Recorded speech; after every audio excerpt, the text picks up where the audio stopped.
Dakle, što Microsoft ima u svojoj kuhinji, što sprema u nadolazećem razdoblju, vidjeli smo primjere, da li su to softverska rješenja, hardverska rješenja ili kompletni sustav, što je novo, što se očekuje?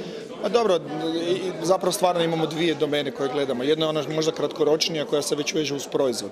I to je ono što zapravo ljudi očekuju kad izbacite novi proizvod, da ima određena količina inovacija se već nalazi unutra. Neke su vrlo očigledne, neke su zapravo skrivene, pod haubom, što bi rekli. Ja?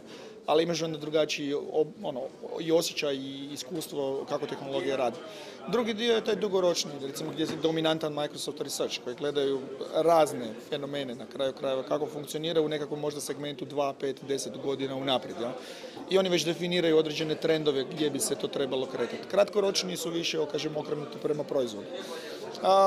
Ono što će sigurno biti interesantno je, kratkoročno gledano, je da će se mijenjati način kako komuniciramo sa računalom. Dakle, to forma samog računala, dakle, da li je to laptop, da li je to nekakav mali prijenosni uređaj, da li je to sat, da li što god, mobitel, a sve je to na kraju komunikacijsko-računalni uređaj. Pitanje je samo forme kako komuniciramo. Nećemo više samo komunicirati logično preko nekakve tipkovnice, tu je sad i dodir, i gesta, i glas i mislim da će se to multiplicirati. Meni je interesantan kao primjer, recimo, koji je došao iz Microsoft Researcha,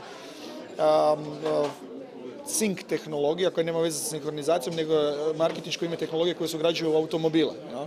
I recimo, jedan od auta u koji je ugrađeno Ford Focus u Americi se danas gotovo isključivo prodaje ako ima ugrađenu sync tehnologiju. Jer ti zapravo komuniciraš glasom sa daj mi sljedeću stanicu, pusti mi prvi song Bruce Springsteena i slično. Dakle, tako da je vrlo interesantno.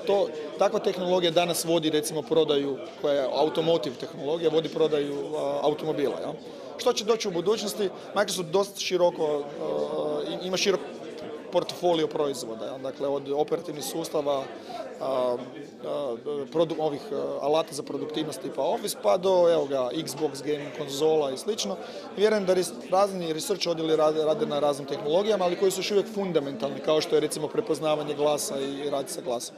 S obzirom na doseg Microsofta, u smislu jačajući utjecaj na kraju krajeva, odnosno količine ljudi koji koriste tehnologiju, mislim da su to prilično odgovorni poslovi u smislu ako uspijemo sa tehnologijom, ako research napravi nešto fundamentalno bitno, onda je to velika implikacija na način kako radimo i kako funkcioniramo.